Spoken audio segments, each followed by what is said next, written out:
Olá! Hoje a nossa conversa vai ser sobre como as paisagens que a gente vê todo dia se formam, sabe? Montanhas, vales, planícies. Tudo isso tem uma história, né? Exatamente. Uma história escrita por forças bem poderosas. E a gente vai focar um pouco no Brasil, né? Entender essa dinâmica aqui no nosso território e, bom, os desafios também. Isso. Vamos mergulhar nisso.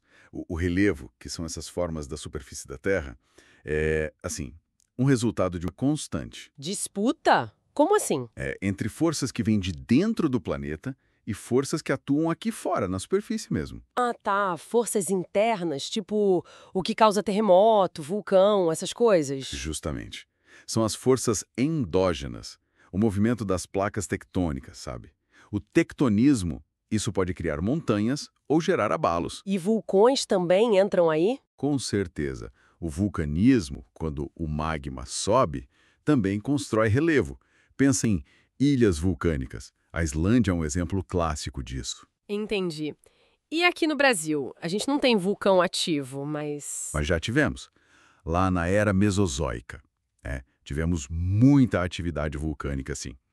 Isso deixou marcas importantes, como as rochas lá da Bacia do Paraná, que deram origem à Terra Roxa, sabe? Bem fértil. Nossa, interessante. E as nossas serras, tipo Serra do Mar, Mantiqueira? Então, elas são, na verdade, montanhas muito antigas, formadas lá no pré-cambriano, bilhões de anos atrás, e que já foram muito desgastadas pelo tempo.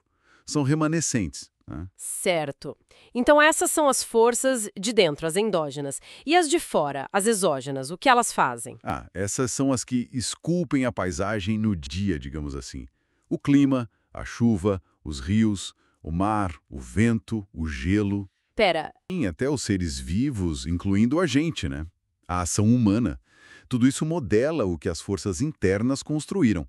e como funciona essa escultura? Quais são os processos? Bom, começa com o intemperismo, que é basicamente a rocha se quebrando, se decompondo ali no lugar mesmo onde ela está. Quebrando como? De várias formas. Pode ser químico, pela ação da água, do oxigênio. Pode ser físico, tipo pela mudança de temperatura que racha a rocha. Ou biológico, ação de raízes, micro-organismos. A rocha quebrou. E depois? Daí entra a erosão. Esse material que soltou, que quebrou, ele é retirado e transportado. Pela água da chuva, pelos rios. Ah, entendi. A água do rio levando areia, barro, o vento formando duna. É isso. Exatamente.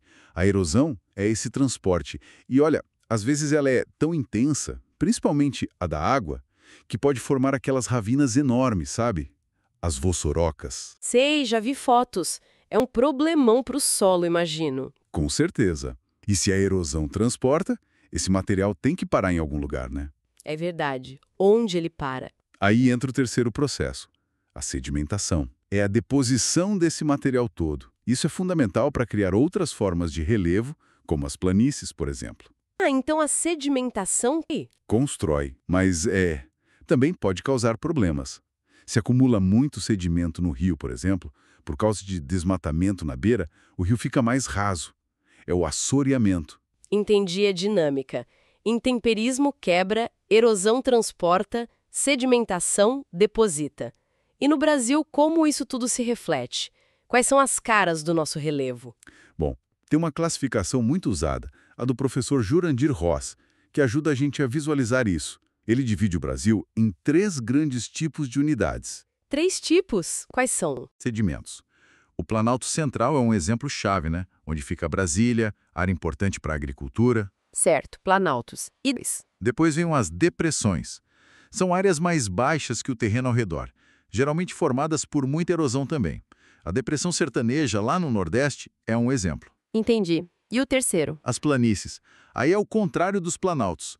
Nelas, o acúmulo de sedimentos, a sedimentação, é que domina. São áreas geralmente mais planas, boas para ocupação, para a agricultura. Tipo Amazônia ou Pantanal. Exato. A planície amazônica, a planície do Pantanal e também as planícies costeiras, né? Ao longo do litoral. E as serras que você mencionou antes? E chapadas? Onde entram aí? Assim, As serras, como a gente falou, são como montanhas antigas, desgastadas, que aparecem dentro dos planaltos, geralmente. E as chapadas também são formas encontradas nos planaltos com topo plano e lados mais íngremes. São detalhes dentro dessas grandes unidades. Faz sentido. Agora, pensando nessa transformação toda e na nossa presença, né, humana, isso deve gerar uns desafios para a conservação, imagino. Gera e muitos.